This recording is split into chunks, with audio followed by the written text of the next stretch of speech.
નમસ્કાર મિત્રો, વિડીયોમાં તમારું સ્વાગત છે। જી હા મિત્રો, અત્યારે હાલના મોટા અને મહત્વના સમાચાર સામે આવી રહ્યા છે। તો મિત્રો, સમાચારમાં વાત કરીએ તો ગુજરાતમાં કાળઝાળ ગરમી વચ્ચે હવામાન વિભાગે આગામી 4 દિવસ સુધી ભારે વરસાદની આશંકા વ્યક્ત કરી છે। રાજ્યમાં હવામાન વિભાગની આગાહી અનુસાર 2 જૂનથી લઈને 5 જૂન સુધી મેઘરાજા ભૂક્કા બોલાવશે। આ દરમિયાન અનેક જિલ્લાઓમાં વીજળીના કડાકા ભડાકા અને 50 થી 60 કિમી પ્રતિ કલાકની ઝડપે ફૂંકાતા તોફાની પવન સાથે વરસાદ તૂટી પડશે। હવામાન નિષ્ણાતોના મતે રાજ્યમાં એકી સાથે ત્રણ સિસ્ટમો સક્રિય થઈ છે, જેમાં 2 સાયક્લોનિક સર્ક્યુલેશન અને 1 વેસ્ટર્ન ડિસ્ટર્બન્સનો સમાવેશ થાય છે।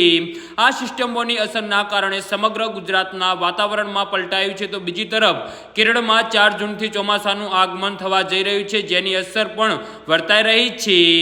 ઓરેન્જ એલર્ટ બનાસકાંઠા, પાટણ, મહેસાણા, સાબરકાંઠા, અરવલ્લી, પંચમહાલ, દાહોદ, ખેડા, ગાંધીનગર અને કચ્છમાં ગાજવીજ અને ભારે પવન સાથે વરસાદનું ઓરેન્જ એલર્ટ જાહેર કરાયું છે। તો યેલો એલર્ટ અમદાવાદ, સુરેન્દ્રનગર, આણંદ, વડોદરા, સુરત, ભરૂચ, નવસારી, વલસાડ, રાજકોટ, જામનગર, જૂનાગઢ, અમરેલી અને ભાવનગર સહિતના 20 થી વધુ જિલ્લાઓમાં યેલો એલર્ટ સાથે વરસાદની ચેતવણી અપાઈ છે।